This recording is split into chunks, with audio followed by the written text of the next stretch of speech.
I was enjoying scuba diving with a few friends in the southern seas. The weather was great and the waters calm, making it the perfect day to dive. I visited a particular diving spot with one of those friends. We went further and further down, and then, as we got close to the bottom, we noticed something odd. Something wasn't right. Looking closer, the bottom of the ocean floor appeared to be covered in human bodies, like they were growing out of it. I looked at my friend and he was frozen in shock. And all of the faces looking back at us from the ocean floor, they were all beautiful women. We stared at them for a moment, unsure of what to do, and then before I knew it, my friend tapped me on the shoulder and pointed somewhere nearby. I turned to look and there was an old man in the water, no diving gear, who appeared to be harvesting the women with a sickle. One of the women, who was expressionless up until that point, suddenly twisted her face into an expression of great pain. We could almost hear her screams through the water. But then, as the sickle cut through her feet, blood went everywhere and obscured her face. Then, the old man slowly approached us. Finally, when he was right next to us, he smiled as we floated frozen in the water, and he raised his sickle. It was almost like he was asking, "Do you want to try it too?" Next thing we knew, my friend and I were both lying in beds in a hospital. When our oxygen tanks ran out of air and we didn't appear, our other friends grew worried and came to find us. However, they apparently didn't see what we did. It's not uncommon to see things underwater that aren't really there. That's both the dread and the beauty of the sea, the eldest diver said to us. But I can say, without a doubt, that what we saw wasn't an illusion. Hey guys, I'm your host Tara A. Devlin, and welcome to this week's episode of Kowabana, true Japanese scary stories from around the internet. In case you haven't picked it up yet, the latest volume of Kowabana, volume 15, is now available, with over 170 stories from the show collected in easy-to-read format. If you're looking for more chills and thrills, then grab your copy now and don't miss out. This week, we're heading out to sea. Japan has a long and rich history of terrifying tales set in and around the sea, and this week we're going to dig a few more up. First, a group of friends enjoy scuba diving in the Seto Inland Sea, but one trip is going to change all their lives forever. Why? Find out in The Sea is Terrifying.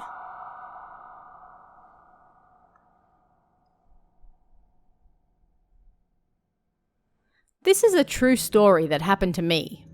At first, I thought about putting it in the stories related to the sea thread, but this type of fear might be a little different, so I'm writing it here instead. So, 10 years or so ago, I suddenly became interested in underwater photography. Well, I should probably learn to dive first, I thought, and so I visited a store in Shikoku to take lessons and get all the equipment I needed. There, I met Mr. and Mrs. O, who were also learning to dive at the same time as me. We quickly became friends and enjoyed diving together. I got along especially well with the husband, as we were both bratty kids in our youth, so we hit it off like we were long-lost brothers.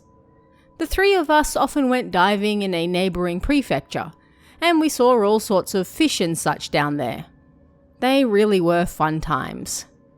But those happy days soon reached an unfortunate end.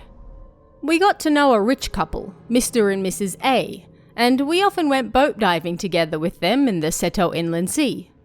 Mrs. A was around 10 or so years older than me, and she was a tiny, refined woman. She told her husband she wanted to go diving, and so he got a sailing license and bought a diving boat for her so she could. With this brand new boat, you could probably call it a small cruiser, they could visit all the tiny, quiet islands in the area, and if they found somewhere they liked, then they'd stop to go diving there. We joined them on these fun weekend adventures for about 6 months or so. But then one weekend, I was unable to go because of work commitments.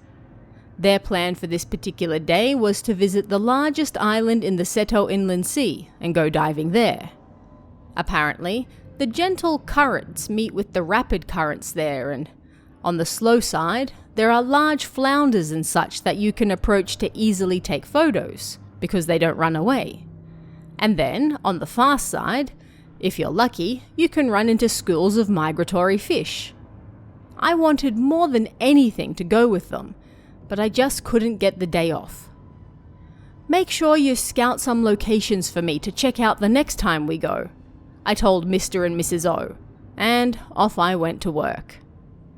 That evening, I was annoyed that I couldn't go diving during the day, so I was at home drinking with my wife and complaining about it, when suddenly my phone rang. Ha ha, must be Mr. and Mrs. O calling to rub in all the fun they had today, I said, looking at my wife as I answered. Hello?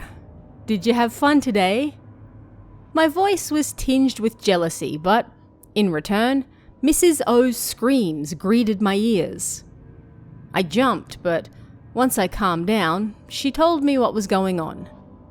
Apparently, there were 5 of them who went diving, including Mrs. A, and then they all had lunch together.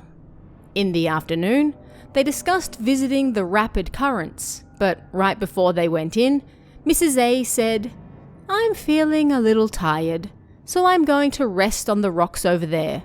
You all have fun." "It's not safe to go alone," Mr. O said, "so I'll go with you." "It's fine. I've been here numerous times before. It's your first time here, so go enjoy yourself. Don't worry about me." Her husband agreed, so Mr. O had no choice but to join the others. "Okay, but you're alone, so don't push yourself," he said. As the others jumped into the water, Mrs. A waved them off from the boat. "Have fun, and be careful." And that was the last anyone saw of her. Around 50 minutes later, when they got out of the water, only Mr. A was on board. "Huh? Where's your wife?" Mr. O asked. "She's diving somewhere around there," he said, pointing to the water. But there were no bubbles on the water's surface. "I don't see any bubbles. Are you sure she's okay?" Mr. O asked. "She's probably just preserving her air. I saw some bubbles just before," Mr. A replied.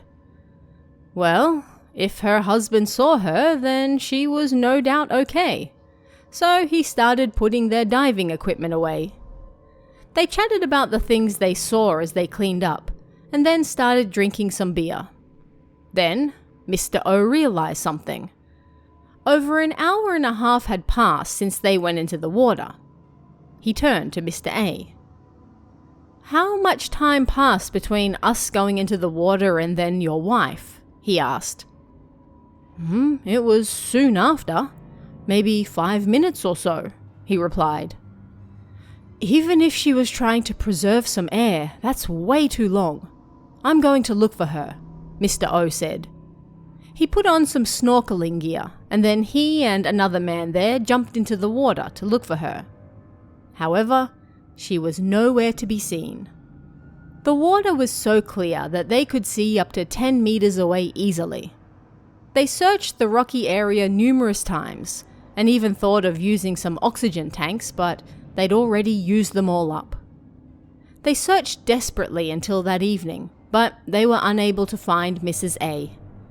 After calling the police and the Coast Guard, they then called me. The next day, I explained what was going on to my boss, got permission to take the day off, and then I joined the search for Mrs. A.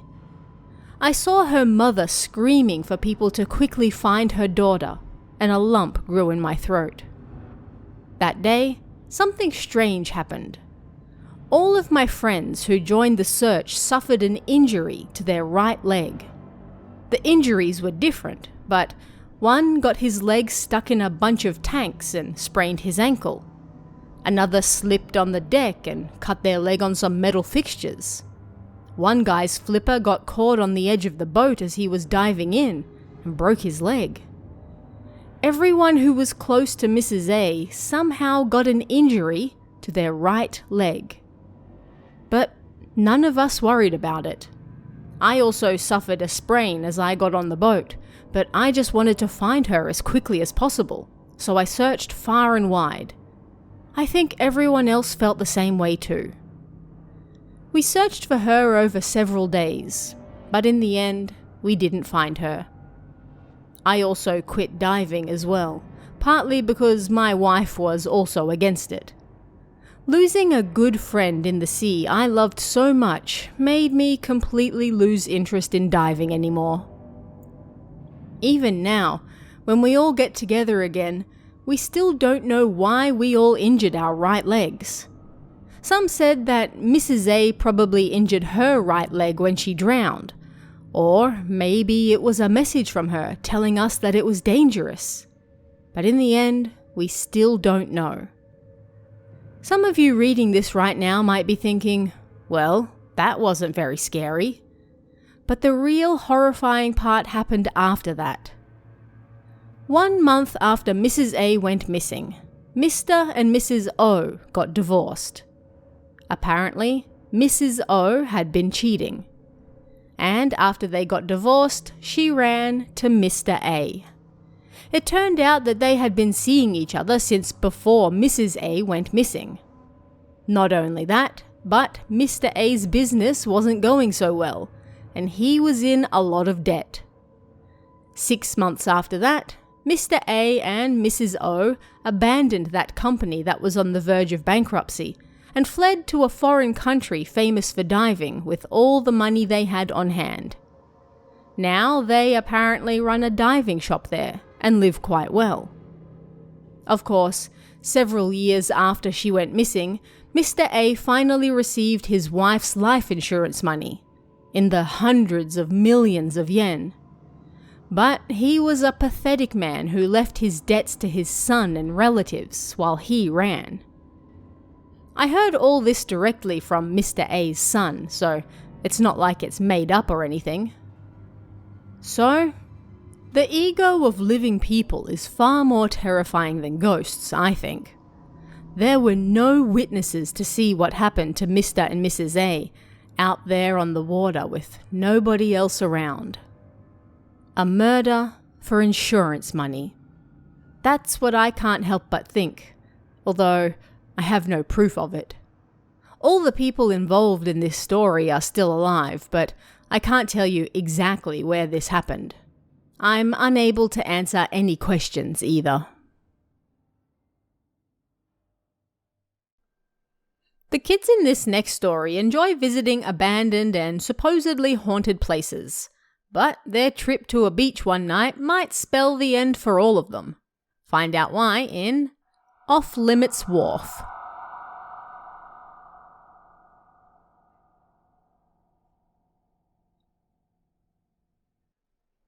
This scary story is from my friend. I'll call him K-kun. He's from Okinawa, and when he was younger, he was a pretty wild kid. The type of guy who was like, well, if ghosts really exist, then let me find one. Like, he'd visit air raid shelters late at night and such. It's not uncommon to still find skeletons and such there. And at night, he'd take photos of his friend holding up the peace sign where he thought they might see ghosts, or he'd go swimming in the ocean at 2 a.m. and have his friend take photos of him, etc.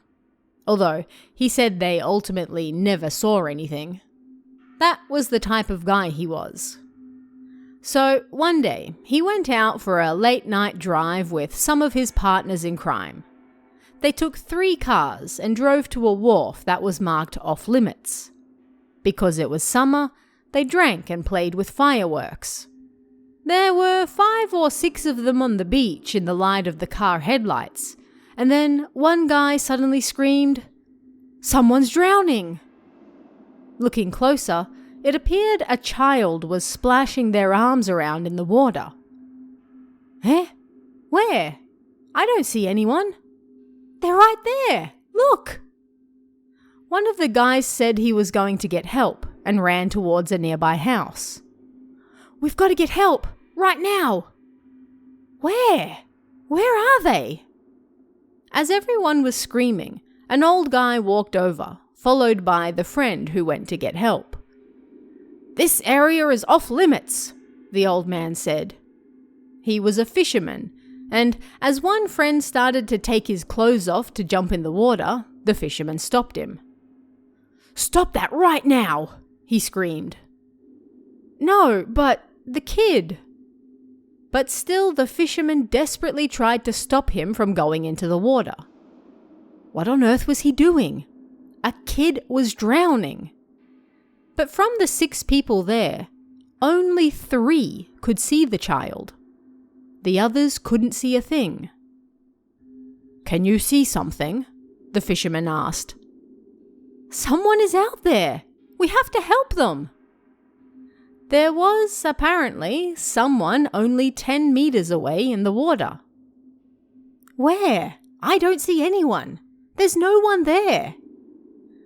"Okay, those who can see them, what does their face look like? Does this child appear to be asking for help?" the fisherman asked. They all looked closer.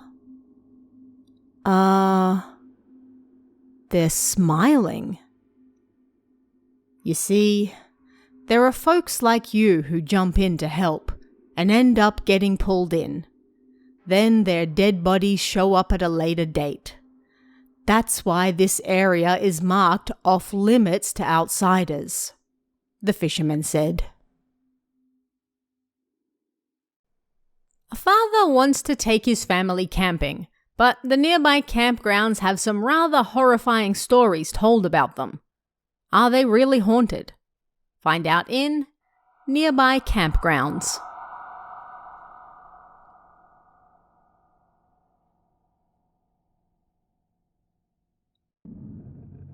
When my youngest daughter reached the upper grades of elementary school, I started doing research on nearby campgrounds. I figured that summer we could go camping again for the first time in a while. There was this place we visited yearly with a shallow beach that was great for swimming. It took around an hour to get there by car, but I remembered that there were some campgrounds nearby, roughly 1 kilometer away on the same coastline. I had actually been there 20 years earlier, but at the time, you could barely even call them campgrounds, and there was only one spot available. Wondering what the area looked like now, I called one of my friends who lived nearby, and also happened to like camping. I don't think you should go there, he said. Apparently, numerous people had died there. People died there? Yeah, there are lots of pine trees near the beach, right? Well, some people hung themselves there. He didn't have any sixth sense whatsoever, but apparently his wife could see ghosts, and she said the air around there was stagnant, and the feeling in the air was bad. He then told me about a local boy who died there and was sometimes seen hanging in the air after. According to my wife, you can see him in the air around the same height as a second floor. Second floor? Like the second floor of a house. Apparently, his face could be seen looking in windows on the second floor of houses near the campgrounds. This is just what my wife thinks, but that's probably the same height he hung himself from. And because he did, he couldn't come down from there. Because so many people died in the area, they then ended up cutting that pine tree down. At the start of summer, I visited those campgrounds with my family. As the weather worsened and it started to rain, we left our usual swimming area and decided to check out the nearby campsite. We got in the car and drove over. To the right was the beach, the left the parking lot, tent and cooking area, and so on. We could enter by car, so we drove slowly and looked for the cut-down pine tree. I don't know whether people knew of the rumors or not, but the area was packed not just with campers, but people hunting for shellfish as well. It wasn't like anyone in our family could see ghosts either, so if I hadn't spoken to my friend about it, I wouldn't have had any idea that this place was supposed to be spooky. As we drove slowly through the area, we soon found the cut-down pine tree. Normally, when you cut down a tree, you do so close to the roots, but oddly, this tree had been cut down about a meter above the ground. The size and thickness of the stumps spoke of the age of the tree. "It's gotta be that one, right?" I said as we drove. But before long, we spotted another pine tree that had been cut down. "There's another one over there." This went on for about 200 meters, with cut-down pine trees dotting the road. Perhaps it was due to being exposed to the wind and rain, but all these 1-meter-high stumps looked oddly crooked. Seeing all of these oddly twisted stumps facing different directions was honestly kinda creepy. I didn't really want to get out of the car, so we ended up driving straight home. "There are too many stumps, so I have no idea which was the hanging tree," I said as I drove back. Sometime later, I met up with that same friend again and told him about the time I visited those campgrounds with my family. "Nah, there were so many pine tree stumps that I didn't know which one you were talking about." "Ah, I see." Then he gave a bitter laugh and looked at me apologetically. "Well, you see, all of those stumps were trees that people had hung themselves from."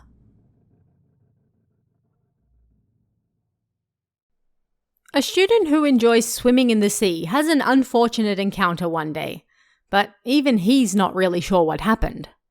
What exactly was in the water with him? Find out in Body in the Water.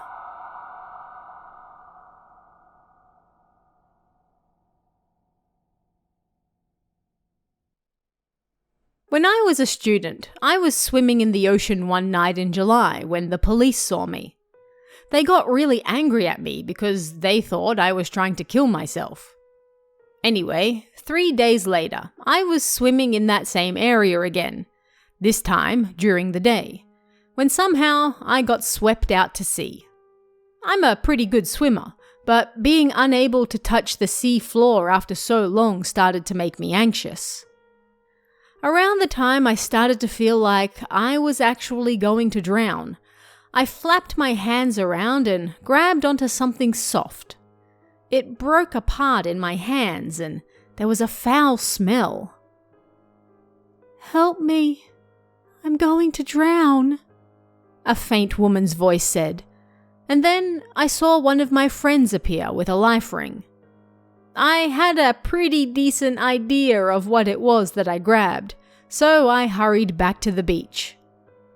The next day, I called the same police who got angry at me a few days earlier and asked them if they could collect what I encountered out there. The body had been largely eaten by fish and was badly decayed. It was certainly in no state for me to hear any voice coming from it. Plus, I wanted to ask what it meant by, "I'm going to drown." Of course, I couldn't tell anyone that a dead body had begged me for help, so I simply said that I grabbed it while I was drowning. But strangely, that body was nowhere to be seen when I first started swimming. It was like both it and the foul smell suddenly appeared out of nowhere. Since then, I've probably encountered at least one body in the water each year that has suffered a similar fate. I've honestly had enough of it at this point. A man enjoys fishing late at night at an empty wharf, but one night he encounters someone else there. Someone who has found something horrifying in the water. What's really going on? Find out in Cargo Wharf.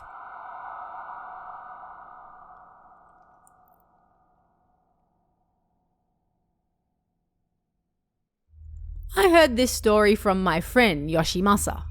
He moved to Osaka for work and became a pretty chill old guy now who still continues his favourite hobby from childhood: fishing.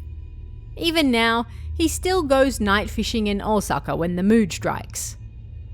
One Friday night, he finished work and decided to go fishing at a harbour in the north.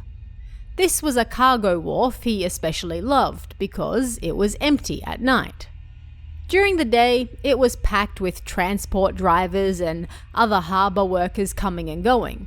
But at night, it was so empty you couldn't even find any lights on.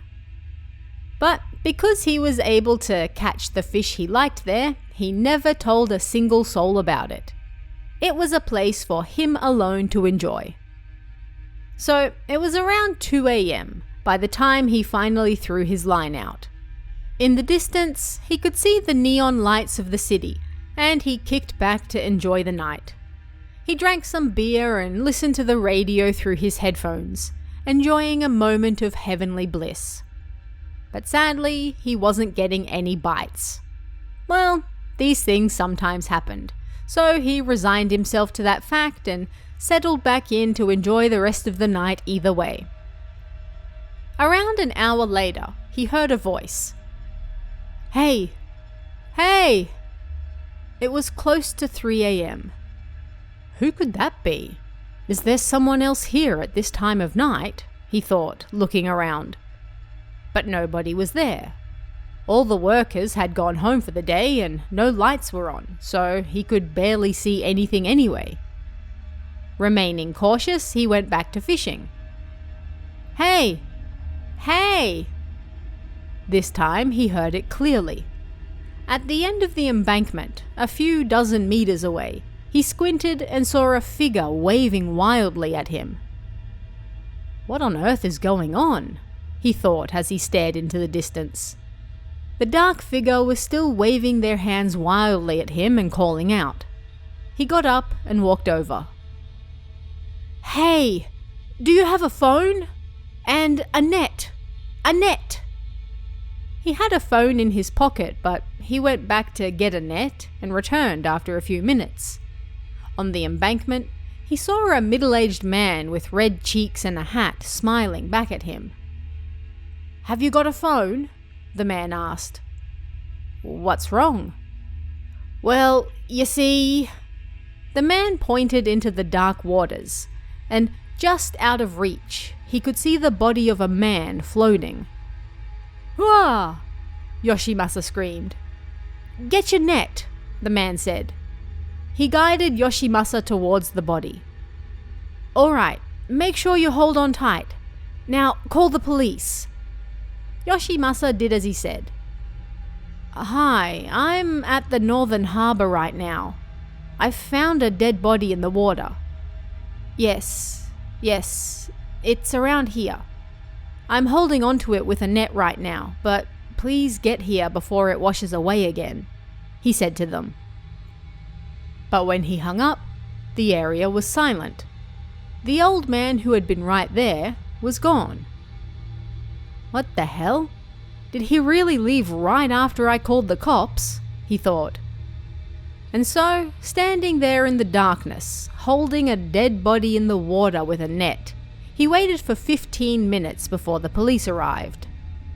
3 officers arrived holding lights. "Ah, sorry for all the trouble," they said. "Are you alone?" "No, there was an old guy with a hat here just before as well. You didn't see him nearby?" "No, we didn't see anyone on the way in," one of the young officers said. "And the only person wearing a hat around here is that guy," the officer said, pointing at the body in the water. "Eh?" Yoshimasa muttered, and for the first time he stopped to get a good look at the body. Ah, it's the same hat. The bloated body in the water was also around the same height as that middle-aged man. The officers laid out a blue sheet, and the 3 of them finally lifted the body. It was rotting and covered in sea loaches, so they couldn't see the man's face very well, but the hat and vest were exactly the same as what the man had been wearing. So it was you, huh? Yoshimasa thought. Hey, I helped you, so could you do something good for me in return?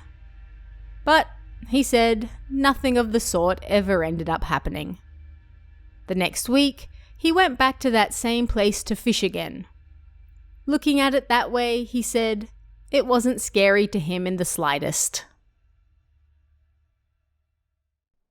Long ago, in a small village, a large earthquake strikes and causes the seawater along the coast to pull back. The villagers fear a tsunami, but what's really going on? Find out in The Disappearing Sea.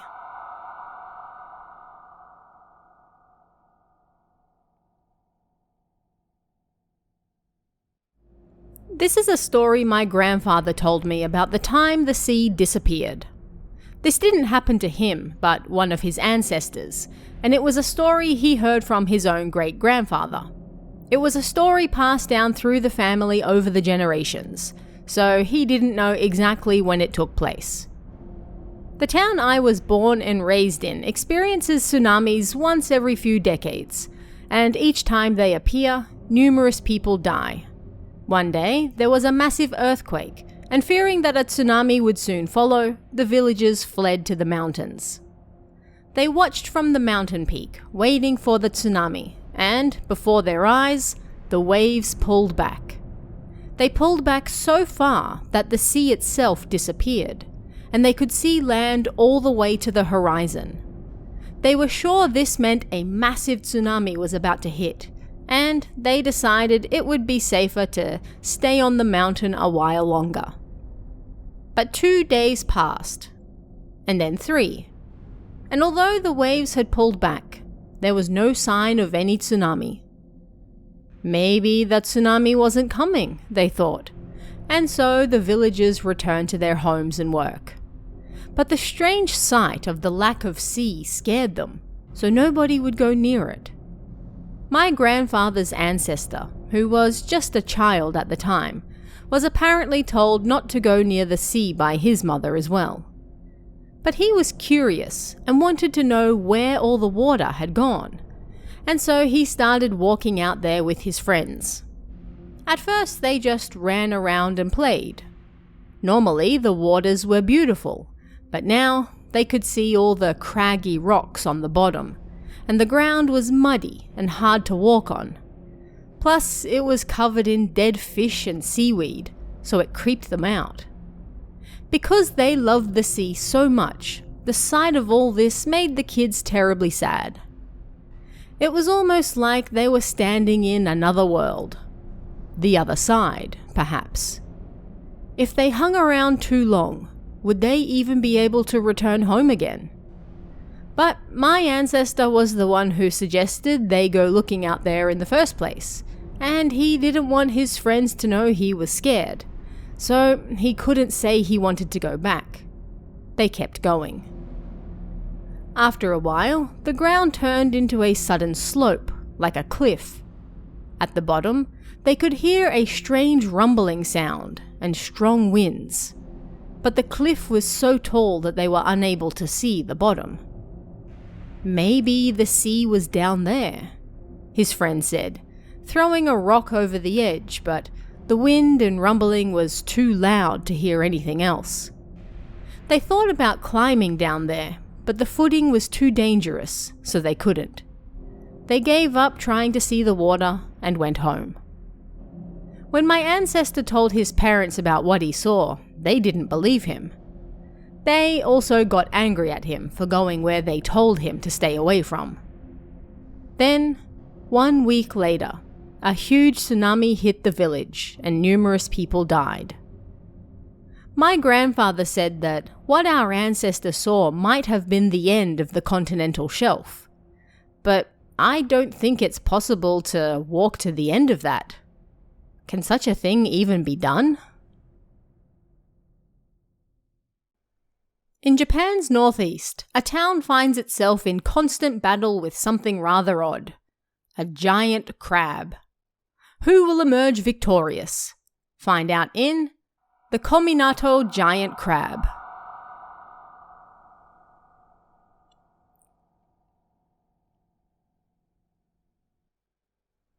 This is a strange old tale about tsunamis. I've seen numerous stories like this in old history books and scary story collections, so I guess it's somewhat well known. And, of course, this isn't a historical fact, but rather a story that's meant to draw you in and capture your attention.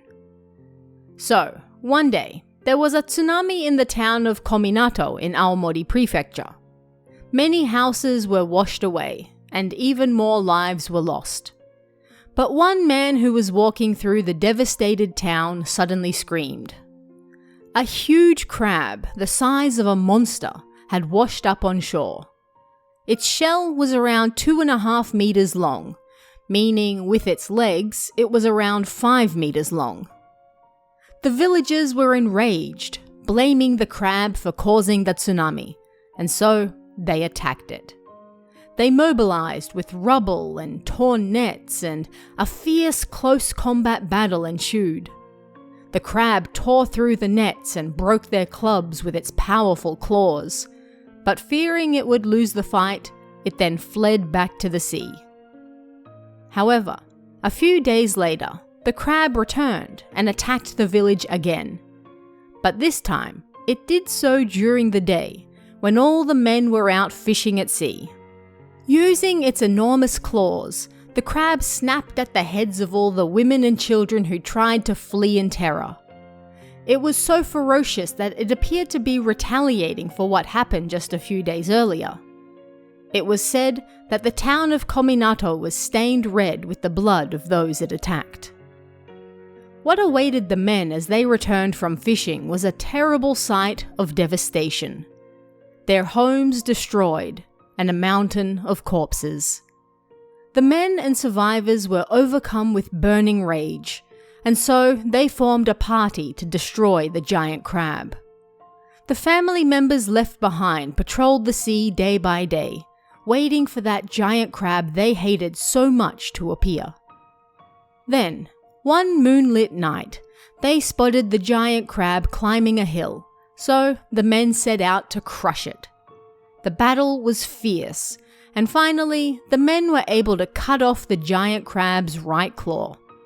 Having been bested, the crab then fled back to the sea.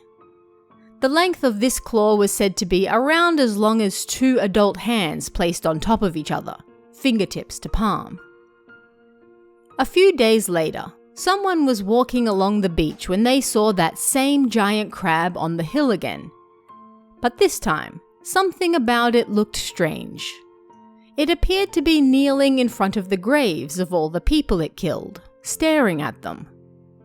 Having lost one arm, the crab looked like it was repenting, bubbles spewing from its mouth as though it were crying. At any rate, seeing the disfigured crab standing before the graves, it appeared sad and wretched to all who saw it. "Let's leave it be," someone said. Everyone else silently nodded in agreement. Some people even cried at the pitiful sight of it. And after a while, the crab slowly lifted its large body and dejectedly returned to the sea.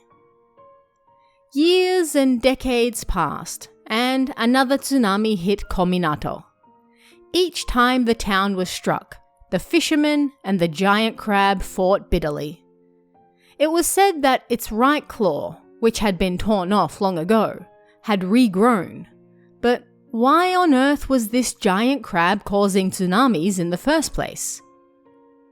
Even now, you can still catch massive crabs in Kominato, but nobody has ever caught the monstrous crab of legend. Finally this week, a sailor encounters something odd while out on the open water.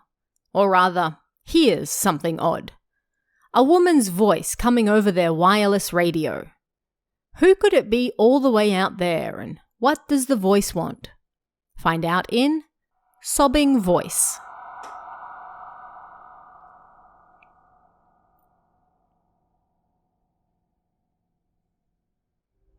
This happened when I was aboard the Nagasaki Maru, When ships are out at sea, they generally have their VHF, or wireless radio, open, so they can communicate with nearby ships. I never actually got to speak to anyone myself, but the VHF was always on, and while out at sea, we often heard English broadcasts that we didn't really understand. They weren't related to us, so generally we just ignored them. I assumed they had nothing to do with us anyway because our superior ignored them, but because we didn't actually understand what they were saying, I suppose we couldn't really judge whether they had anything to do with us or not.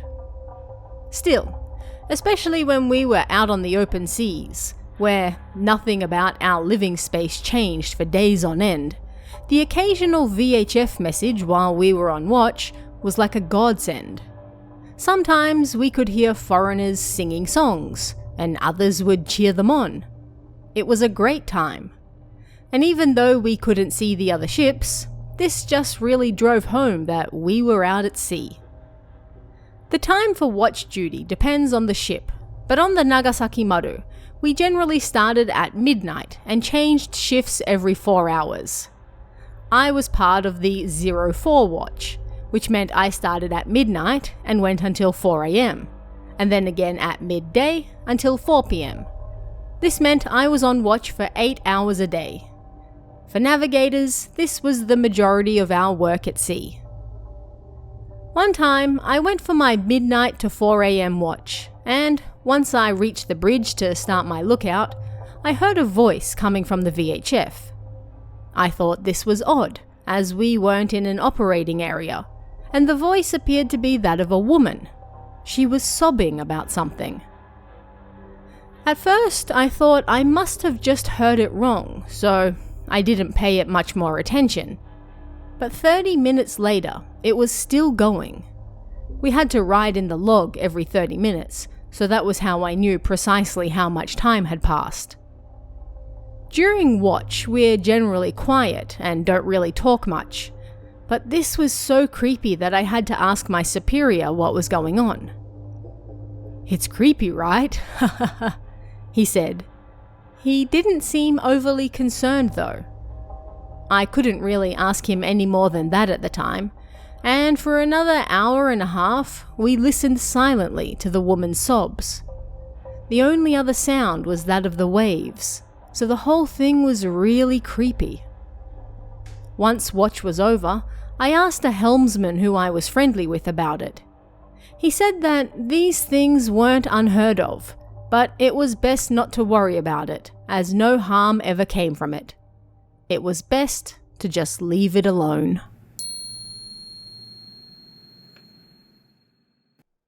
A big thank you and shout out to this week's Kami tier members, Ella C, Emerald and Kenneth Kawamoto. It's thanks to your support, along with everyone else, that I'm able to keep doing this show, so thank you very much. Don't forget to check out Kowabana Volume 15, out right now, and check out our merchandise store at kowabana-shop.fourthwall.com. And if you'd like to chat about this week's stories, come and join us in the Kowabana Discord. You can find that link in the description or on kowabana.net. You can also check out our Patreon at patreon.com/TaraADevlin for exclusive bonus stories and extras, or our YouTube channel at youtube.com/KowabanaJapan for all sorts of Japanese horror you won't find anywhere else. Thanks guys, stay safe, and I'll see you again next time for even more Kowabana, true Japanese scary stories from around the internet. Want even more scary stories? Head over to kowabana.net for new translations every week. You can also join our Patreon for exclusive stories you won't find anywhere else. Head over to kowabana.net now.